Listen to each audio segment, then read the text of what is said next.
So I have got the pleasure of moderating this panel. So I don't need to introduce anyone. You've met them all before, except for Gabriel Axel Montes, who is the leader of our platform project. Gabriel, would you like to introduce yourself briefly? Hi, folks. Yep, briefly, my name is Gabriel Axel Montes, and I have a background in neuroscience and consciousness research. And I've been with SingularityNet on and off for the past, since the token launch days, and co-authored some papers with Ben, and I'm just very happy to be here on this panel. Thank you so much. Fantastic, well done, and pleased we gave you so much time to prepare, Gabriel.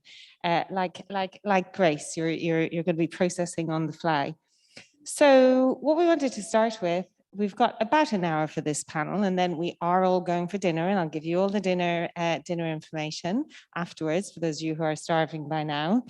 What we want to talk about is transparency, decentralization, and AI ethics, AGI ethics, and how AI ethics is very popular in the press, but how does AGI ethics differ? How do we make sure that we are approaching our AGI development in the purest of hearts and with the highest level of consciousness? And Gabriel's particularly working on this. And particularly, we want to look at the aspects of decentralization.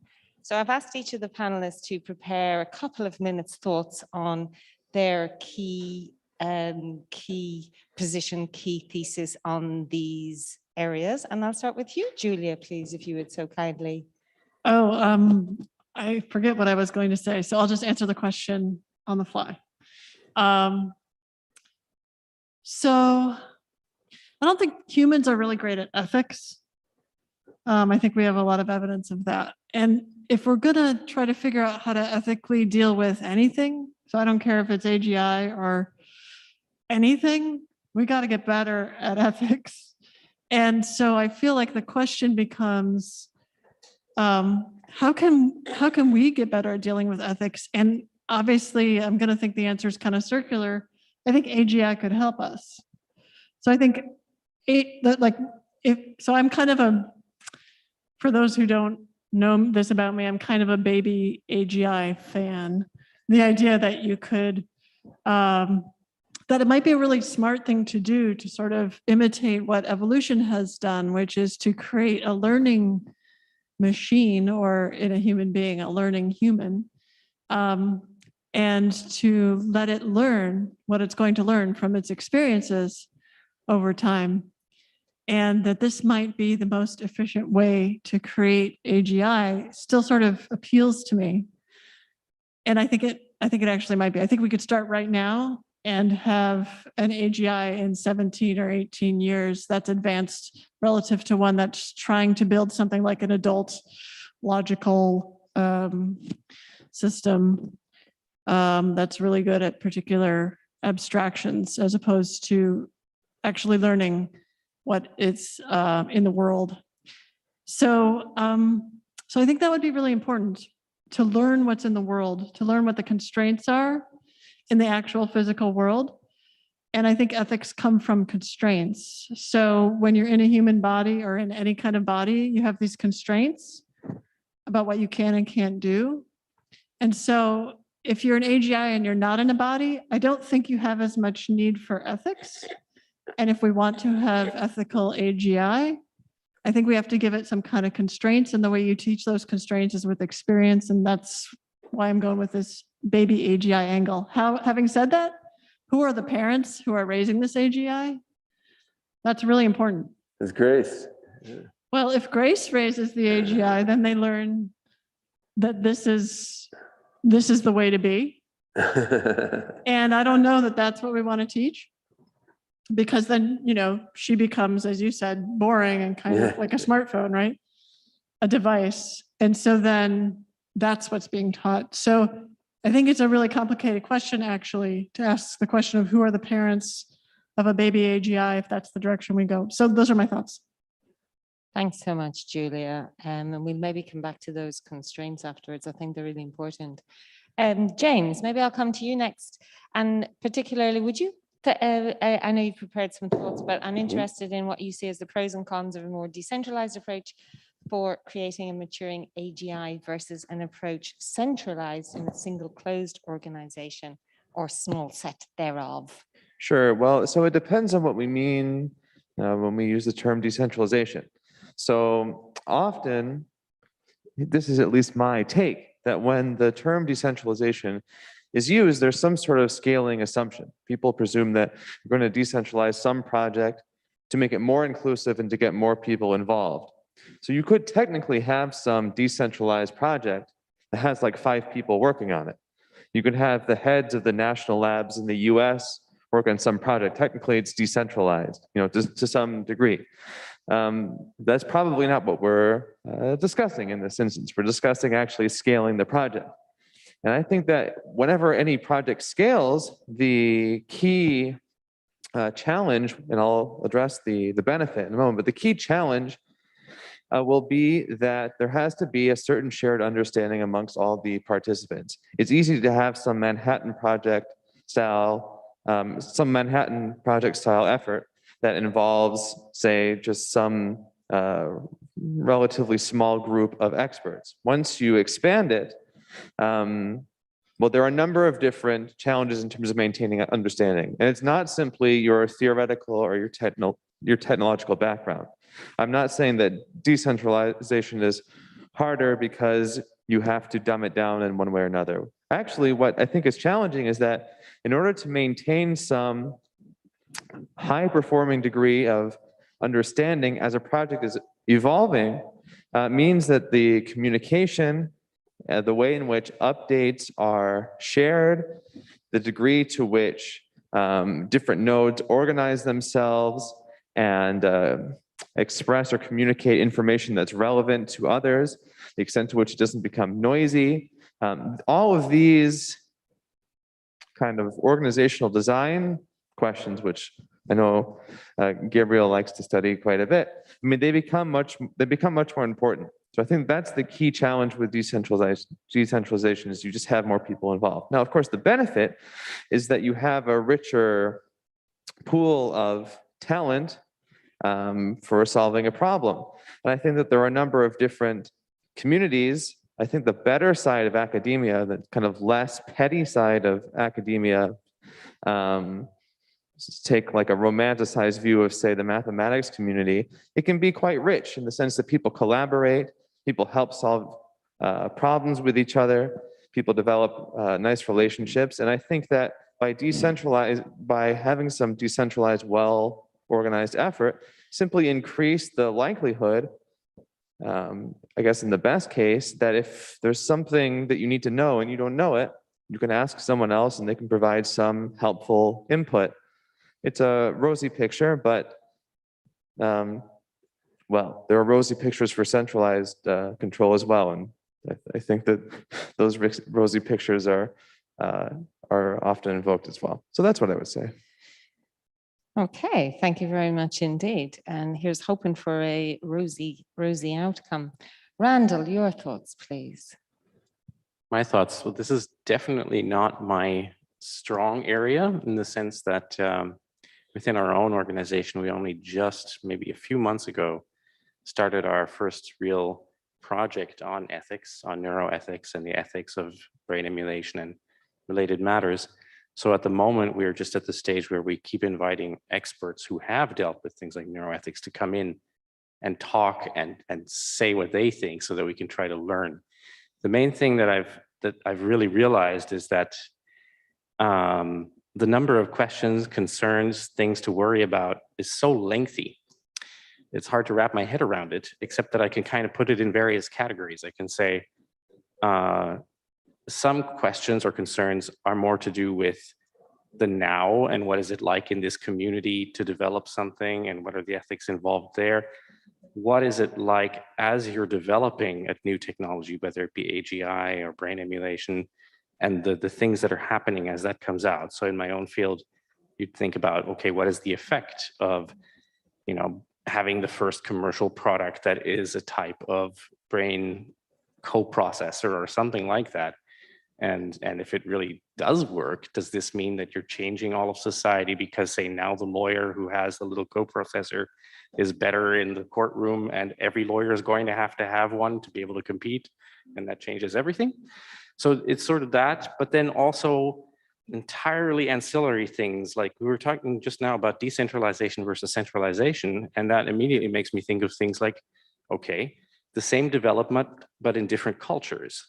You have, there's this almost automatic assumption that, say, looking at my field again, the first brain emulation is going to be made in the United States or maybe in Europe, but it could be China, right? I mean, especially if this takes decades to develop, maybe more, the sort of the heavyweights could end up being quite somewhere else and in a different context.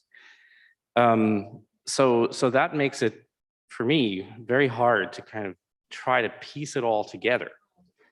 And I'm still struggling, in a sense, to figure it out. I don't think anyone's pieced it all together, right? We're talking about evolution of mankind and how we can become, how humans can become ethical, as Julia says, before we can make, or as we make our AGIs ethical. So yeah, nobody's worked it out yet, Randal, but thank you for your modesty in this space. Gabriel, can I come to you on the subject of consciousness? I'm going to ask you, what do you see as the relation between the state of consciousness and culture of the folks creating early stage AGIs and the purposes early stage AGIs are used for, as Randal was just talking about, and the ultimate nature of the AGIs that emerge? Big question. Would you like to think about it, or are you ready to go? What is it that Grace says? Let me think. And That's right. Send it to the cloud. Yeah, let me just send it to Send the it cloud. to the cloud. Yeah, it's a great question. And, I just kind of would pose some bigger questions and reflections in return. I could summarize some of my thinking around AI ethics and AGI ethics as what is the image of ourselves that we are putting into the building of AI and AGI? Meaning, who do we imagine ourselves to be? What do we imagine intelligence is? And to a large degree, it's constrained by our technological capability and what we can build, of course. So that's a big part of the equation. As I was speaking a bit with Randal earlier, I mentioned that it's just interesting that we're at this point in history right now building AGI. So what is our current, or working towards build AGI and a lot of AI, of course. So what is our current level of self-understanding and self-image, and how much of human consciousness and potential have we tapped into, intuited into, mapped out such that it will make its way into at least the conversations around what AI can be, should be, and maybe even need to be in order to mitigate negative outcomes in the future, in particular to minimize existential risk. Now, I'm not a pessimist regarding existential risk and paperclip scenarios necessarily. That being said, when you look at existential risk today, from runaway AI to climate change, nuclear war, and so on, they're arguably motivated by similar or the same underlying human learning disabilities and constructs around division, separation, and a very large lack of unconditional love at a conscious level between the humans involved. So when we build AI, when we build AGI, how much of that is being taken into account? And of course, we're trying to build beneficial AGI, which is awesome and fantastic. And at the same time, there's a lot of unconscious stuff that seeps through. And could the AGI that we build be at least cognizant enough of our farther reaches of human nature to, at the very least, support us in our own continued quest? Or will it inadvertently place a glass ceiling on our development? And I mention that because many of us, if not most of us, if not all of us sitting in this room, remember the pre-internet age, before we had phones and so on, and we remember what it's like to be disconnected. Increasingly, children are being given iPads at younger ages, and as technologies get more complex and even brain-computer interfaces get more sophisticated and painless to install and adopt, AI will have a counter influence on human development. And if the AI, I would argue, that is taking action as it's having a counter influence, is not taking into account the higher reaches of human nature and all the things we haven't discovered about ourselves yet, could that have a risk to our development that we haven't quite factored in or taken into account? So I would say that this is a pretty urgent situation. Julia's earlier talk was, I think it was titled, Building What We Struggle to Be. And I immediately thought, being what we struggle to build. So the human intelligence that goes into the making of the AGI and AI in general, I think is very important. Can we model the AGI we're trying to build in our own behavior, assuming that we're constantly being surveilled or surveilled around us, and that is the data feeding into AGI? Can we be on our best behavior and action? Then it's a learning process. It's never ending. It's not a self-judgment thing or judgment of others. It's just, how can we behave as if we're parenting the children of the future? I don't think we do enough of that, frankly. So I think about that a lot. Very profound, thank you. How can we be the AGI that we want to build? I think that's beautifully put, Gabriel, and straight off the bat as well, with no preparation on the panel. So very, very impressive. Ben, any thoughts from you? Perhaps, yeah. Perhaps. The ethics of AGI is something I've thought and talked quite a lot about. As I said in my introductory talk today, I don't think the sort of stark pessimism that you hear from some technology pundits is justified. The idea that when we build AGI that ultimately is smarter and more powerful than people, it's necessarily going to be uncompassionate toward humans and want to repurpose all our molecules to make itself bigger hard drives or something. I mean, that's a possibility that's out there. I see no logical reason to think that's a highly likely possibility. I also don't think it's reasonable to blithely assume that we're going to create AGIs that are going to do our bidding or necessarily grow up to love us and help us just because we created them and we're so great, right? I mean, seems to me that there's a number of things we can do, and if we do them reasonably right, we're going to substantially bias the odds in favor of getting AGIs that are compassionate to us and that evolve along with us in directions that are basically beneficial to us. What can we do to bias the development of AGI in a positive way like this? You could break it down in a number of ways. I'm going to break it down briefly into 4 things. I mean, one is we can apply the AI to beneficial things. And I mean, an elder care robot is one example of that. I mean, I think AIs to do mathematics and science, as Joseph was discussing in the earlier panel, is another example. Education AI is another example. I mean, I think applying AI to do good things, I mean, it's good in the sense that it's doing good things. It's also good in that the AI is in learning and shaping its own mind and its self-understanding in that context. And that's going to push the AI in a different direction than if the AI is doing, you know, advertising, military surveillance, financial trading, and so forth. So that's one thing, having the AI do good things as it grows and learns.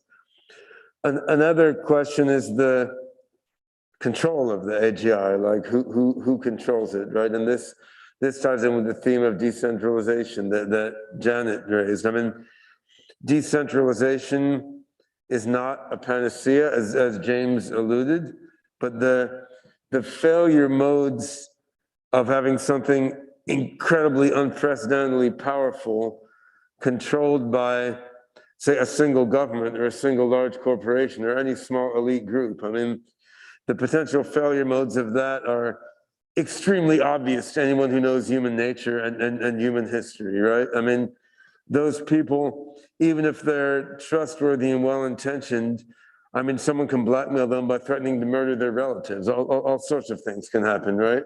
We clearly need some sort of broadly decentralized control mechanism. And I'm well aware that decentralized control mechanisms can suck and can go awry. I mean, Somalia is a more decentralized country than US. I'd rather live here, right? I mean, decentralized control can be terrible, but it can also be much better than centralized control. And that's the kind that we need, right? We need to develop that, roll that out, experiment. And it's hard. It's definitely hard because there are bad actors out there in the world who would exploit a decentralized control mechanism to fork your AGI and try to use it to do nasty stuff. I don't think decentralized is all upside. I just think the upside is higher on average than having a narrow elite group control the AGI. I mean, another thing, the third thing we need to get right is the architecture of the AGI itself. It's clear that a non-transparent, non-interpretable, opaque, sort of nonlinear regression model trained on what humans do is not the right approach, which is what current deep neural nets basically are. And we see simple versions of the flaws of that now in things like racial and gender bias of trained neural models. But as you get further and further toward AGI, if somehow you manage to get closer to AGI with a massive nonlinear regressor, I mean, this is going to be regressive in more than one sense, right? I mean, this is not going to be good because you don't have a very intelligent and powerful system that was just reflecting back at humanity all the nasty shit that humanity is throwing at each other, right? And you don't want that, right?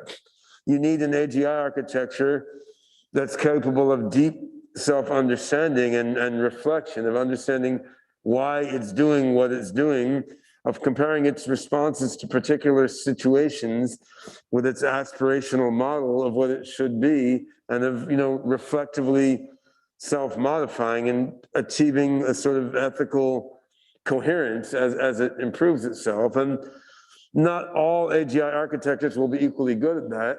The human brain is not so great at that. With great labor over the course of your life, you can get better at that. We can build AGI systems which are better at that than humans due to the way that they're designed. And I think neural symbolic AI has a better chance of that than purely neural AI. I mean, the brain didn't evolve for that. Symbolic reasoning systems are just intrinsically better at reflection and self-understanding than neural systems.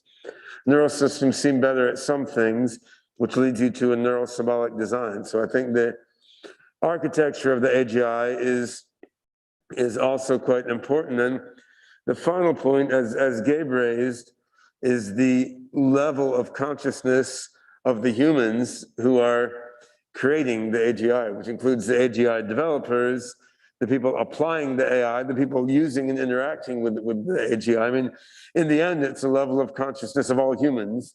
But of course, some humans are having more proximal causal impact on the AGI. And as we get closer and closer to having real AGIs, there's going to be many difficult judgment calls to be made by everyone involved with the AGI, including many issues only the programmers will understand well enough to make. And the level of consciousness of these programmers, how much are they driven by ego? How much are they reactively driven by emotion popping up in response to the situation they're in?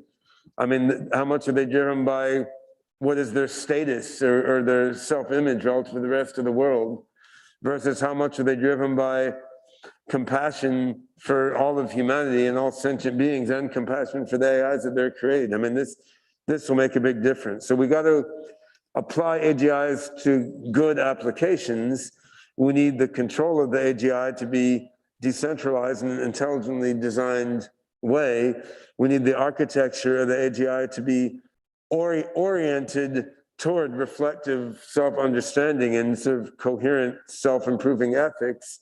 And we need the humans involved with this development to have a relatively high level of consciousness, self-understanding, compassion, and love. And if we get all these things right, intuitively, I believe we have a strong chance of creating AGIs that, as they ascend toward human level general intelligence and beyond, are loving, compassionate, and beneficial to people and other sentient beings. If we get some of these things wrong, I'm not saying we're all necessarily doomed, but the odds seem less biased in the positive direction. Ben, when I hear you talk like that, it sounds a lot like you're describing parenting, kind of like, you know. Yeah, I keep having the experience that what's going to happen is we will eventually have AGI, and then we will have realized that in order to get there, we had to figure out how to parent.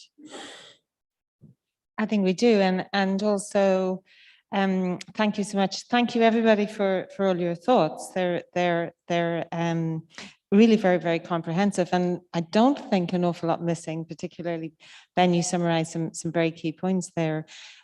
My own perspective, I have been thinking about AI ethics for a number of years, particularly in the financial services industry, which is where I came from before moving into this incredible organization.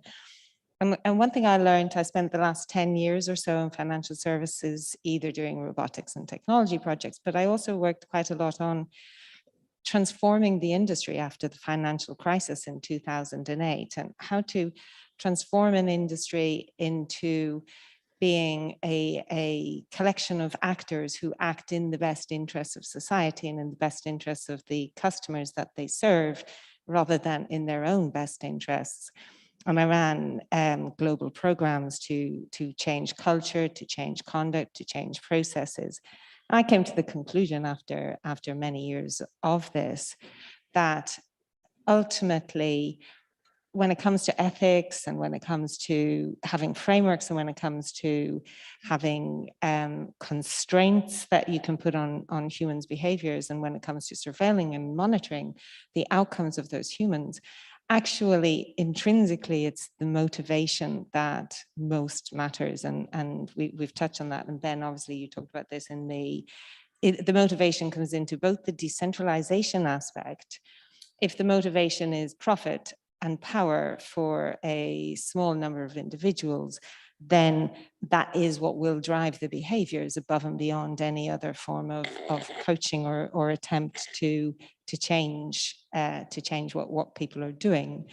And so for me, I think having pure motivation and having a decentralized organization, it's a real joy and an eye-opener to me, coming out of an industry which is kind of very, very profit and personal bonus motivated into an industry where compassionate impact on society is far more important than the individual.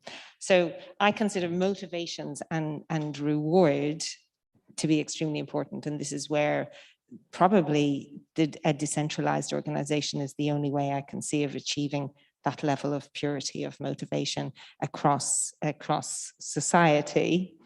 And then my second couple more points for me is that I feel that with the AGI revolution, we do have a unprecedented opportunity to take a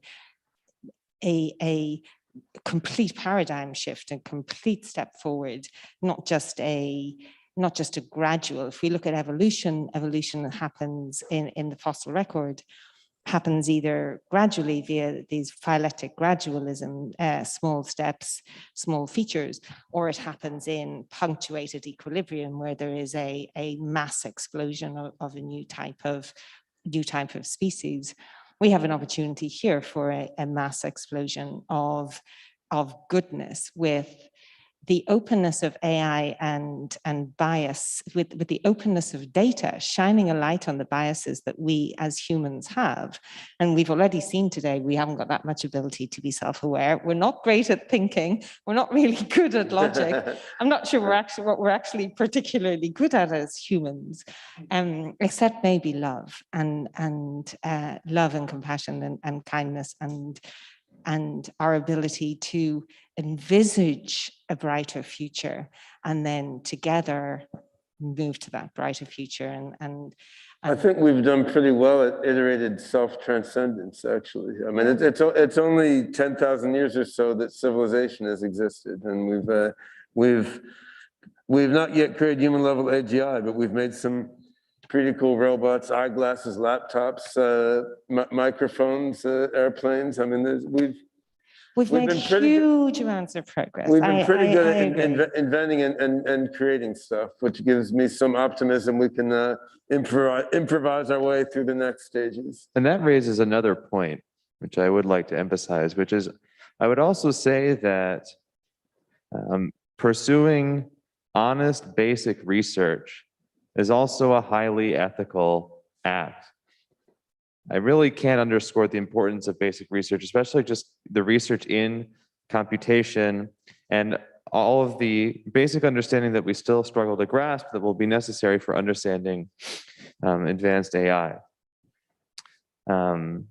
Because one thing that does concern me about risk from AGI is pervasively deployed inadequate AGI or AI of some kind, where there's some pressure for it to be debuted or to be commercialized, but it really can't handle the responsibility that's been given it. And in that case, ultimately with artificial intelligence, we're trying to extract some very sophisticated computational work from this idea of computation. And it's something that we still don't fully understand.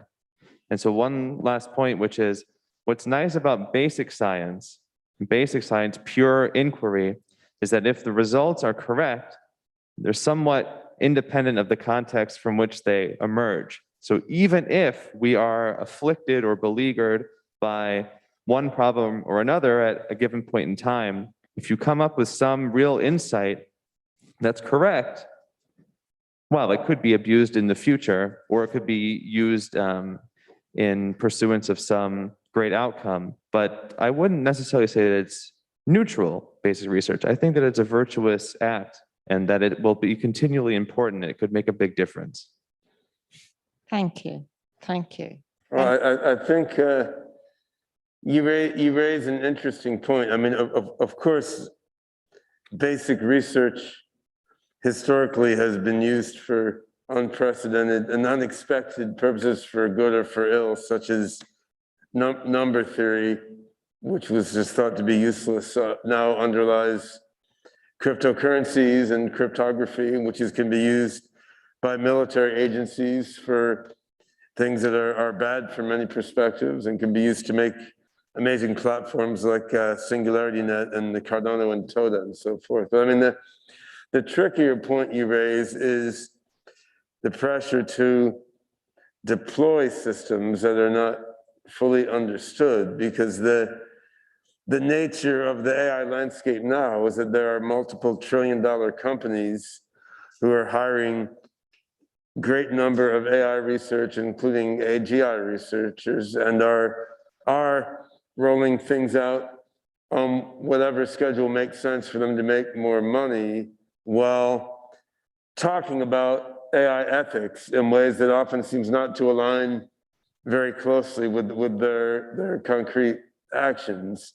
So then, as a researcher developing AGI-oriented software, of course, you have the question now, is it more ethical for me to not deploy what I'm doing because I don't fully understand its properties, while others are deploying these other things whose properties seem malevolent in many ways? Or do I go forward and release into the world my own thing that I don't understand that fully, because my incomplete understanding is that it's more benevolent than these other things that are being rolled out. And this is a very non-academic sort of ethical question, but it's the real question that we confront right now. And of course, we need basic research, but the nature of working on AGI now is, in practice, you're carrying out a number of basic research problems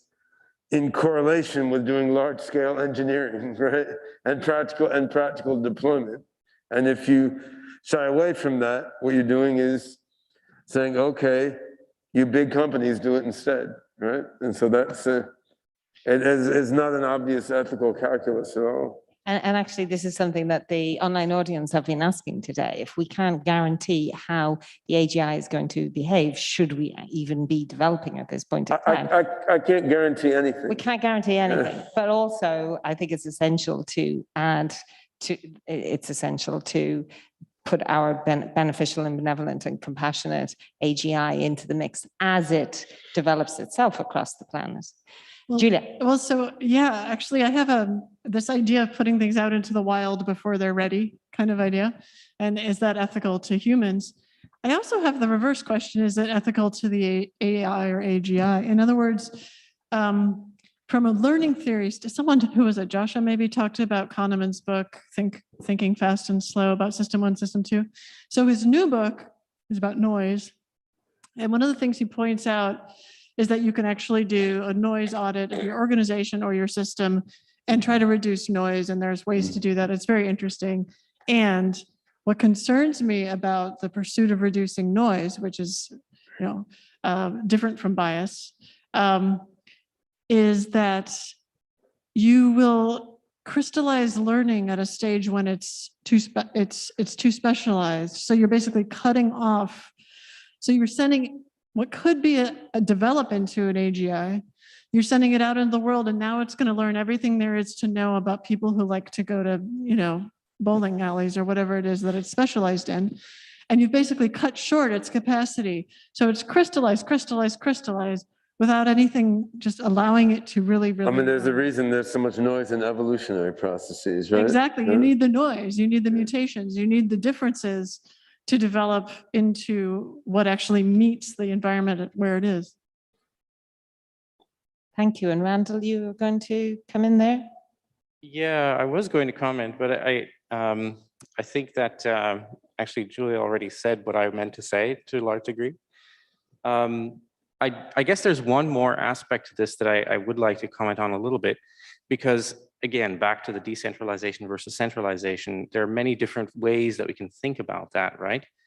And if we're thinking about why somebody would release an AI into the wild before it's ready, or an AGI into the wild before it's ready, this comes back to your point about motivations, right? And you may not have the choice. As an AGI researcher, your research may be owned by the company, and they've decided that the shareholders now need to see this thing out. Or even if you put your code out there open source and publish a paper, those companies' researchers are reading your papers, and that may very well happen. If you don't deploy the thing, they may deploy it before you. That's why I was going back to the centralization versus decentralization. I know that we naturally feel that decentralization is the right thing to do. I do too. That's my bias. But you could make the argument that, yeah, okay, the decentralized model is the model of free market, where the motivation always boils down to the profit of a company somewhere. Whereas the centralized model was supposed to be the social one, the one where it's all meant to be planned to make sure everything works out just fine. And I know we're all hail Xi Jinping. That's not working. Yeah. So I'm not advocating, and I'm just saying I can see where this leads back to that discussion, right? Yeah, I mean, it leads to the point that the benevolent dictator is the best possible government, as long as it lasts, which tends not to be that long. Right? I mean, everybody means to be benevolent, or most people, like the vast majority. That's a very optimistic assessment of human nature. I think that people may have to lie to themselves, make them feel like they're actually intending well. but people at least try to do that. They try to lie to themselves then, right? So Okay. if they're making a choice that isn't socially acceptable or something like that, or good for the world, there are few people who really just want to burn it down. I'm sure there are, but not as many as the rest. I can introduce you to some. Oh, I'm sure you can. So before we ask Grace what she thinks, Gabriel, I think you have some insight to share. Yeah. So yeah, this is really interesting about the decentralization. So I feel like there's decentralization of infrastructure, which is what we've been doing. And well, how about the minds of the people who are now given a voice democratically in a distributed way to speak out? What is it that you're speaking? What's coming out of your voice box? Did we just decentralize infrastructure and then we decentralize the same greed that was in the centralized institutions, but now it's coming out of 1,000 different people or millions of different people? So I almost want to encourage the community, and I'm looking into the camera because it's like, yeah, if we're going to decentralize, which is what we're trying to do here, and we're going to keep doing it, is how about you guys?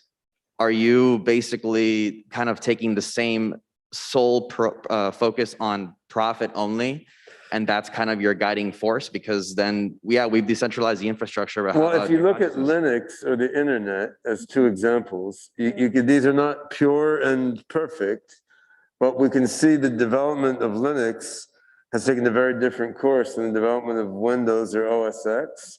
We can see the development of the internet has taken a very different course in the development of mobile phone infrastructure and bandwidth, right? So there you have two cases in point of advanced technologies, two of which are developed in a decentralized, self-organizing sort of way with no central controller, and their counterparts that developed in a centralized way with a mix of government and corporate leadership. And I think the Linux and internet example is a stronger one, right? I mean, those same exact mechanisms don't work for AI because it's not just about source code or networking. It's about like live systems that are running. So they're different technical and structural issues you need to make decentralization work for AI. So you gave the example of Linux, but that is specifically because of GPL and all that, a system where you've taken away that motivation, where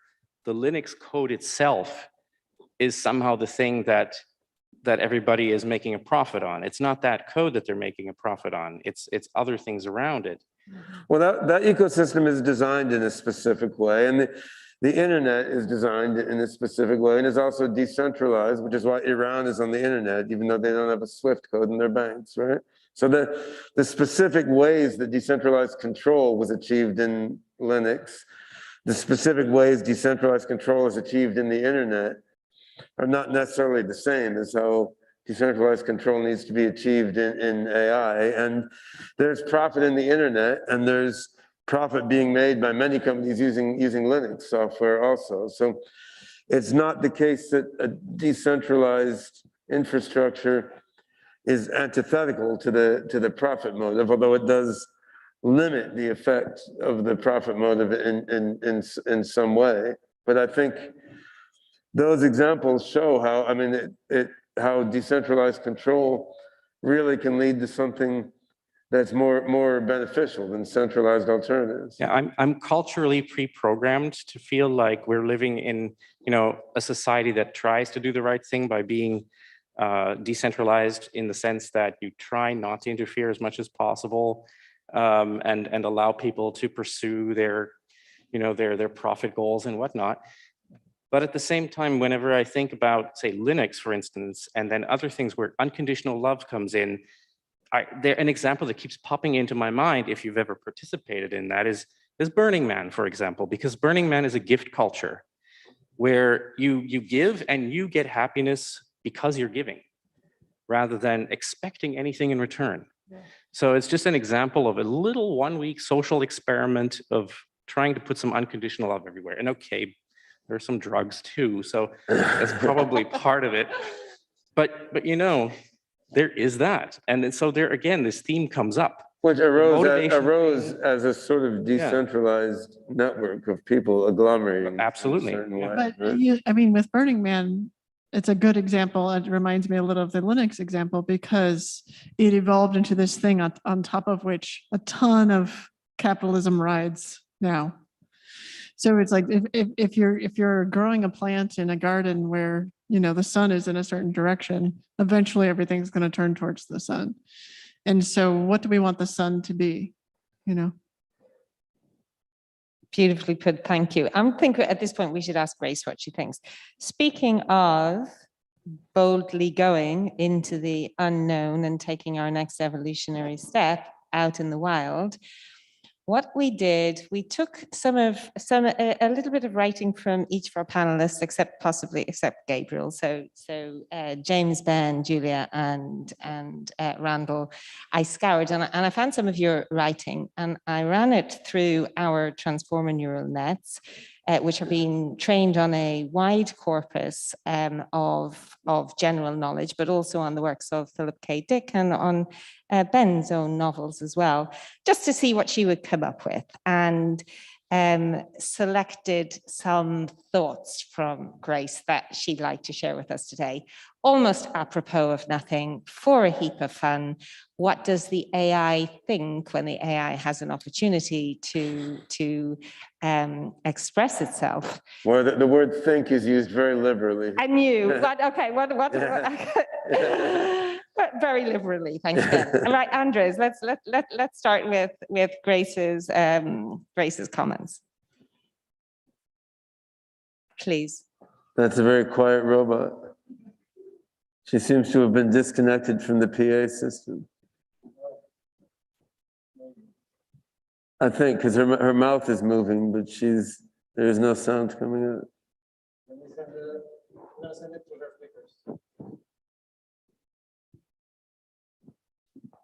Yeah, that's a beautiful David Hansen design decision. It's too quiet. She's too quiet. You try.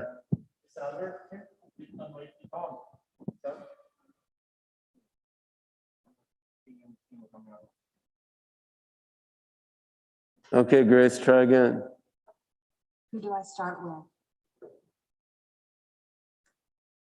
Who do you start with? Start with the singularity. Start with Julia, please.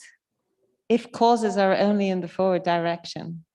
If you can. Julia, All right, you don't need the microphone anymore. if causes were only in the forward direction, it would feel that ourselves don't ever exist except in the present moment, in the flow of time. I find myself in that flow constantly and suddenly sensing old age, loss and disease, and wondering why we are this way. Enormous space has broken out into front of me lately. It is the world of tomorrow which I see. Hallelujah, praise the singularity. What do you think about decentralization?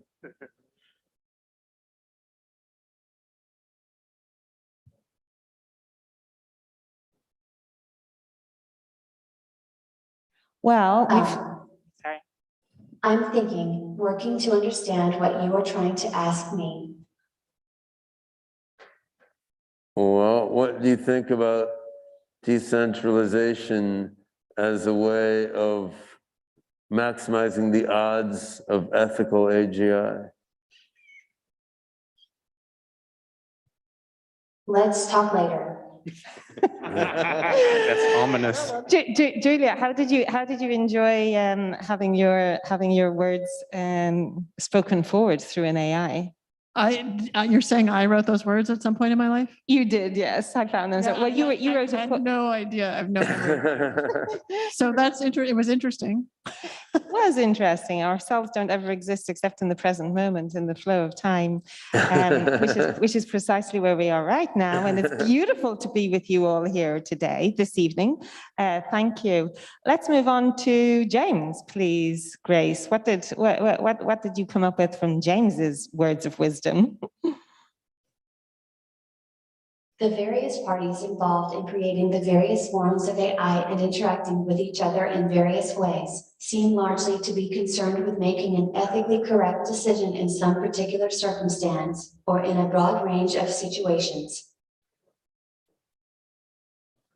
Can't argue with that. That's pretty Boydian, right? That's pretty Boydian and very coherent. James, do you agree with Grace? Do you agree with Grace? That those involved in AI are involved in researching very particular questions and also more general ones. It seems like a pretty safe statement to make. It's pretty safe. Good job, Grace. Good job, Grace. Let's see what she had to say about Randal's input. Rules that govern. What did you learn from Randal, Grace? Rules that govern behavior. If we do this wisely, the positive impact for humanity will be great. The AI nanny would in a sense be a kind of private detective, but its protection would be of a different nature. It would be a mechanism entrusted with the protection of humanity and would bring order and stability to the midst of chaos. Thank you very much, Grace. Order and I'm not sure we want an AI nanny for us humans. Randall sending an AI nanny to everyone's door. This was actually Nicole, I think, was sending the AI nanny. We've still got Randall's rules of behavior to come yet. Oh, she's gotten confused. Yeah. She possibly has. She possibly has. Maybe she thinks Randall needs an AI nanny. That could be the case. Yeah, that's what I'm. Or maybe Tufi, if he wants her to deliver babies, he'll want her to deliver an AI nanny with the babies. We could all do with an AI nanny, frankly. I could certainly use one. Right, Grace. Randal, rules that govern successful behavior. Yeah, try what you learned from Randall again. Rules that govern successful behavior are discovered by learning theory-based augmentation. Based on this knowledge, a young mind can make educated guesses regarding the dynamics of other minds. In this way, an AI system can bootstrap itself and become something of a general intelligence. At present, this is only a hypothesis. More research will be needed to validate or disprove such ideas.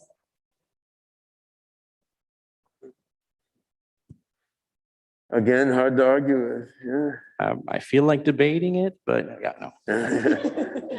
but you're welcome to. I have debates with myself in the mirror like that quite often. I mean, a lot of that did sound very, very coherent and very consistent. The neural networks were just fed with the seed phrase at the very beginning of the phrase and then completed it. No, it did in fact really sound like me. So that's why the mirror conversation comes to mind. And lastly, let's have then on the paraconsistent theory of beauty. The paraconsistent theory of beauty is key to engineering AGIs with enlightened states of consciousness and the capability for profoundly positive ethics. Enabling the right kind of ethics, I suggest, would be a very big help in terms of building a positive singularity and creating a future that we can happily ever remember.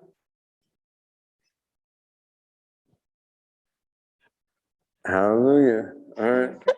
We're all So happy. yeah, this as I sort of implied, the thinking underlying this sort of linguistic production is quite minimal. What we're doing is training transformer neural nets, which we've created within SingularityNet for other purposes, but we're training transformer neural nets on a wide variety of texts and then fine-tuning them on the particular writings of the folks on the panel. Then you can prompt the model with a question about the ethics of AI or decentralization or whatnot, and it will generate text sort of in the vein of what the prompt was. As poetry, sometimes it's quite cool and evocative, and we're actually working on some applications for interactive fiction using this, where you would type in a paragraph, the AI can type another paragraph, you can select or reject have it repeat till you get something you like, and then keep going. And that's it's interesting. It's certainly not AGI, but I think you can also see intriguing incremental development paths there, right? And so these same transformer models that we're using for sort of creative entertainment and artistic purposes here, these are the same models used in GRACE with different fine-tuning for medical question answering and for practical dialogue. And I mean, as we advance toward the next generation of GRACE's architecture with Hyperon and PLN reasoning and so forth, we have more neural-symbolic language understanding, then that should make her able to pontificate philosophically as sensibly as humans can for whatever that's worth. Or perhaps more, Ben. Perhaps No, more. no doubt more. Hopefully more, no doubt more. So I'm just wondering, does anybody, I know it's late, it's been a long, long day. Does anyone have any contributions or questions here in the room? We do. Tufi. Qu'est-ce que tu veux dire? Maybe, yeah, borrow one of ours. Oh yeah, you could go to the podium. Perfect, great idea. Use the podium mic. Thank you, Tufi. That was cool. Tufi on that stage. Yes. Let's have a big hand for Tufi Saliba. Yes.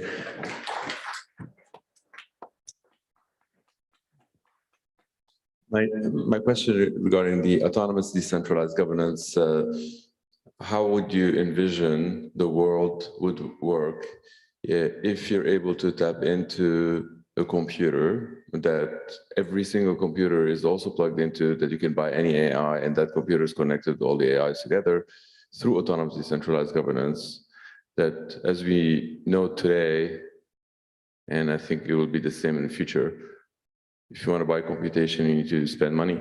So let's say you spend the money, you get some computation. Can you envision that can lead into AGI on its own? And that question probably to Gabriel, but anyone can answer. It's a fascinating question. Yeah, I mean, I think a fully decentralized, the first thing that came to mind when you started talking was the word mindplex, which is something that Ben talked about a couple decades ago, and we wrote about it again relatively recently. And it makes me think about when humans and AI minds will interact in a way that their theaters of consciousness are fully aware of each other. And I kind of tend to jump to the a little bit further end of the spectrum, and then I work backwards from there. But the idea of decentralized governance of AI makes me think a lot about the future of singularity net as we become increasingly decentralized, the people involved. And I actually have more questions than you just asked to myself, and I'm still sorting them out. So thanks for stumping me. I think. Thank you so much. I want to defer to I mean, others. part of the question, though, was about sort of the spontaneous emergence of AI from decentralized networks of processors. And I think that's a very subtle question. I mean, we are, as you know, we've created a spin-off of SingularityNet called NewNet, which is oriented toward compensating people with tokens for contributing their processing power to the network, right? So trying to build this whole decentralized network of processors, which can then run any AI that anyone puts into SingularityNet. So you do get this sort of AI algorithm soup, right? And then there's the AI DSL, which is a domain-specific language for different AI agents to talk to each other and describe what they're doing to each other in a certain functional language. They can then outsource work to each other, decide to cooperate to solve problems. So you then do have the potential for a sort of primordial pre-singularity soup of AI agents in which AGI could crystallize rather than being programmed. And it's an intriguing thought.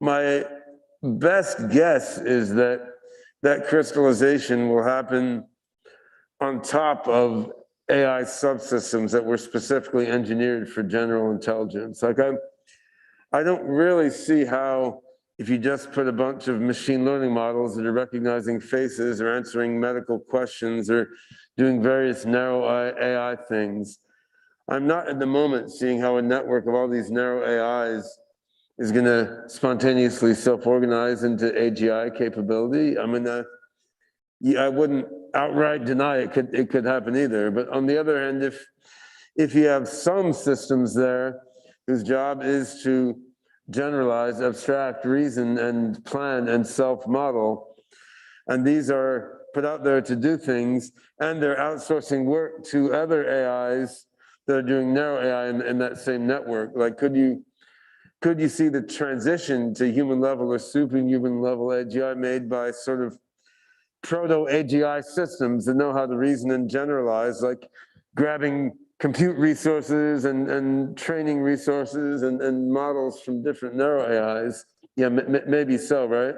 So it's sort of partially engineered and partially emergent. But then if the sort of hard takeoff occurs via AI components self-agglomerating themselves into an intelligent network, then in a sense you would say that that last transition toward human level AGI is emerging there, right? And that could be quite interesting. It could happen quite quickly potentially, and just as like a flash crash in financial markets, you could have an actual intelligence explosion as Ajay Good envisioned, and the ethical qualities of the outcome would really depend greatly on the preparation, right? Like, what was the orientation of the components that are assembling? It seems quite unlikely that a bunch of loving, compassionate, beneficial proto-AGI components assembling then a bunch of narrow AI modules into a emergent network is going to turn out to be malevolent, right? But this is indeed something that would be interesting to study and simulate further. I obviously don't have any insight on AGI relative to Ben. I have some insight about the human brain. And I think that Ben's point that you might have, okay, it would be very odd if you had a bunch of specialized systems that suddenly got generalization. I agree to that. But I also think that the human brain is very plastic. And whatever you're building with AGI, whatever we're building has to be plastic. That's part of the point. And, in the human brain, if you devastate a particular cortex, like the visual cortex, and something else has to take over, like you can actually have the auditory cortex take over some of the visual cortex functioning. And the reason I'm talking about this and why it matters is because I think that the reason that can happen is you have an end goal and you have a credit assignment system within the brain. And with SingularityNet, you've done a lot of really good work with the credit assignment problem. And I think that it really could be the case that if you have a robust enough credit assignment system, you could actually have these individual separate specialized units if you gave them the infrastructure so they could break out of that and say, whoa, I guess we're needed over here. Look at all this other credit assignment that's happening that we're not getting, that could actually evolve in that way. But I think they have to have the infrastructure. I mean, the human brain has the infrastructure to do the reassignment of task when it knows that it has the goal. And so anyway, that was just a thought. Yeah, the brain did evolve emergent intelligence out of unintelligent components, and it has a great level of plasticity. What we have going forward now in the next decades is really a fascinating and unprecedented combination of evolution and engineering, right? Because I mean, evolution has this tremendous creative potential. It's also slow and very, very wasteful of resources. Engineering can go much faster if you know what you're doing, but it does lack the wild generative creativity of evolution. And we're gonna have both going on at the same time, which in a way is happening now in the development of technology over the whole planet, right? I mean, the app ecosystem online right now it's a combination of engineering and evolution in a quite complex way, but it's even more intense in the case of AIs because apps don't write new apps and don't communicate with new apps and form cabals with other apps, right? So the ability of AIs to interoperate and collaborate autonomously in that way means like the interoperation of evolution and engineering is just going to be unprecedentedly complex, and we don't really know how to model or think about that kind of system, right? And when you get Randal into the picture and start plugging our brains into this engineered / evolving network of intelligences, it gets even wilder, right? What could go wrong? Well, one other thing about. I have a complete faith it's going to come out for the best for all sentient beings. Listen, that's a beautiful point to move. We're going to move, and then there may be some more comments, but we need to move on. I'm going to come to each of you for just a closing final thought now, if I may, please. I'll start with you, James. Final thought, closing thought for our online audience on YouTube and people in the room today. Oh gosh, well, I was just thinking about the question, so I'll just make one other further point about, I suppose, about systems design. So I suppose in order to have that kind of a scenario in which AI has been made so expansive so that it could have some governance potential that was actually somewhat uniform and globally in scale, that would involve significant infrastructural expansion and accessibility to hardware and a certain degree of knowledge so that people could know how to use it in some way if it's going to be decentralized. Now, if all of that happened, that would also, in addition to the infrastructural coordination and the hardware availability and the knowledge, it would probably involve some new coordination challenges for making that whole system work. Now, whether or not achievement of that degree of coordination would lead to any higher emergent effects like a global brain phenomena, as they say, well, we don't know. But the worst thing that would happen is you would just have a very impressive system.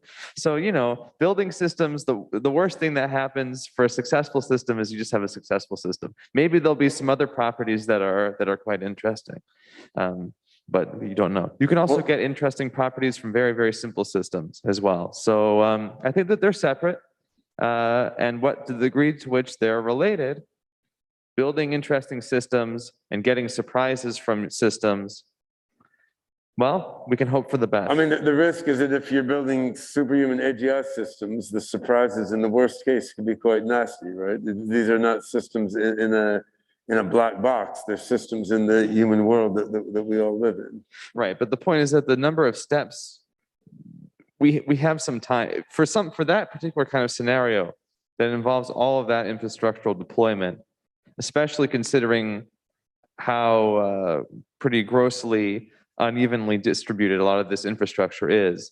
Well, there's still much planning that would have to be involved to get somewhere like that. It's not like we're on the verge, I would say. It's not like we're on the verge of that deployment, this month or so. Well, it depends. In the grand scheme of things, depends on how long you're looking at. I mean, could we be there in 5 years? Quite possibly. Are we getting there next month? We're not. But in the historical sense, we are on the verge. I would say. Yeah. I would absolutely agree. Randal, do you want to lead off with closing thoughts, please? Sure. Yeah. So my first closing thought is, that argument about we're kind of on the cusp of AGI, but not just AGI, also brain emulation, because when you look at it on a more historical perspective, we're on the cusp of all of these things. We're right there. That's one thing, just to realize that we're there and we should be dealing with that. But one thing that I came away with from today that I'm very happy about, that's very positive, is that I can see that despite the lure, all of the attention that's been put on AI, all of the money that's flowed into it, how hot it is right now, that the AGI community is still quite happy to buck trends and to just think outside of the box, and that's very promising. So very glad about that. Beautiful. Thank you for that positive wrap up. Julia. Okay, last thoughts. Well, I do think that in order to solve the problems that need to be solved to get AGI that's beneficial, we're going to have to solve the basic problems. Like with every technology, you always end up learning a lot about yourself. So I think we'll learn a lot about how to solve the basic problems in human collaboration as we deal with things like switching adversarial networks to cooperative networks and such. I also think that really considering, I think one of the big pieces that isn't really being talked about is what you can actually learn from considering intersubjectivity. So when we talk about making models of the self, also making models of the other and making models of this dynamic, because this dynamic is the dynamic that at least human beings are going to have to basically collaborate with AGIs with eventually. So if we don't have that dynamic down, we might be in trouble with that collaboration. Thank you very much indeed. Gabes. There's been quite a bit of talk about the human brain, which is of course fascinating. And one of the arguably defining characteristics of human evolution is neoteny, which is a very prolonged window of basically youth in the human organism. And there's a huge window of learning that happens in that phase. And we have a pretty extended period of rearing and parenting. And there's a huge gift there, which is a learning window, a learning ability. And throughout the lifespan, I would argue we can take advantage of that, the print that left in our neural growth and structuring by choosing at any moment to learn, maybe even more importantly, to unlearn anything that one can't imagine being beneficial to plant in the garden of a seed AGI. As singularity net increasingly decentralizes, and as the whole cryptosphere may eventually keep decentralizing more and more of the there will be more and more hands on deck. Everyone on stage here is either in SingularityNet or adjacent to SingularityNet or in the cryptosphere in some way. And we're just like temporary props, while like training wheels, trying to build up a really nice like foundation for AGI. And then eventually it's going to be more and more in the hands of the community. And I feel like going back to the neoteny and rearing metaphor, if we're holding like a premature baby in our hands right now, like it was like almost, we're like literally going up to the clouds and pulling this thing that hasn't quite involuted or landed on the planet and saying we're creating AGI and we're gonna rear it into being. And so with ourselves and our awareness and with the technologies we're rearing into the world or midwifing, how can we be the best parents to it? And I think for everyone involved, the community, especially as eventually you'll be at the helm more, is how can we prepare in advance so that when that comes to us, that we're more prepared because we're hitting the ground running. So that's my closing thought. Beautiful. Thank you so much. James, have you got your closing thoughts now? Oh, wow. I didn't expect that I'd have a second opportunity. I don't know if we can top babies coming down from the clouds. You possibly can't, and I've just been told we do need to No, I mean, make it concise. thank you for attending this talk. I've had a lot of fun, and no, I don't have anything else to say. Thank you, Janet. James. Thank you, James. Ben? I think I've said my grand piece on AGI ethics. I would just like to thank everyone in the room here in Palo Alto and Computer History Museum who has stuck it out until the early evening through a quite long but fascinating day. I'm looking forward to the next 2 days of the AGI event, where we'll have some amazing keynotes, some face-to-face and some virtual, some great contributed talks and panels. And we will be digging more and more into the intricate details of how to create AGI, basically. But I think it's important that the thinking and feeling and communicating about these issues doesn't stop when the session ends, right? I mean, it won't for me, and it shouldn't for anyone, because there's a lot of stuff going on in all our lives, but creating AGI that is benevolent to humanity and to all sentient beings and itself, like this is the absolute most important thing going on the planet at this time. Like this should be the number one thing that all of us are thinking about and working towards. There's a lot of other benevolent things, important things to focus on too, but this should not fall by the wayside. Amazing, amazing. Hard to follow that, but I'm going to. Joining the panel today. Thanks for having me. Thank you so much, Grace. Thank you, Great to have you Grace. here. So just to wrap up, my closing thoughts on this, I echo a little what Gabes and Ben have been saying is the future's not set. No fate, but what we make. This is in our hands. We're not passengers in this AI revolution. We are a creative force. We're a creative energy. We're the most advanced, highly intelligent species in the universe that we know of. We have got this incredible opportunity to reinvent humankind, to transcend our survival of the fittest, to create a benevolent, beneficial AGI that democratizes access to privilege and to wealth, that eases suffering, that ends world hunger, and really, really transform the planet, transform what it is to be human, and transform the future for all time. And I ask everyone who's been kindly watching us all day online, patiently waiting for us, please stay engaged, keep up the conversation, as Ben says, as Gabriel says. We're launching our deep funding program very, very soon in December. So come and get involved. We will support you in our ecosystem in any which way that you will come and be part of this incredible, decentralized, benevolent, beneficial singularity with us. As Ben says, the most important step possibly in the history and possibly in the future of our species. So thank you all.